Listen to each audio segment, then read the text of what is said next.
guys, luto na. Ay, paluto na pala. Paluto na. Ilocano recipe guys. Ilocano recipe.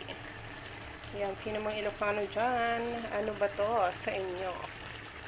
Ayan, may kamuti yan, talong, ampalaya, sili, ano pa nga yan? Sitaw, okra, karning baboy. Ayan, ano yun sa inyo guys? At may bagoong. May bagoong siya. Hindi lang niya pinaalat kasi nga tawag sa akin yung maalat. Pero nilagyan din niya na yung longganisa. Longganisa from Cebu. Sarap.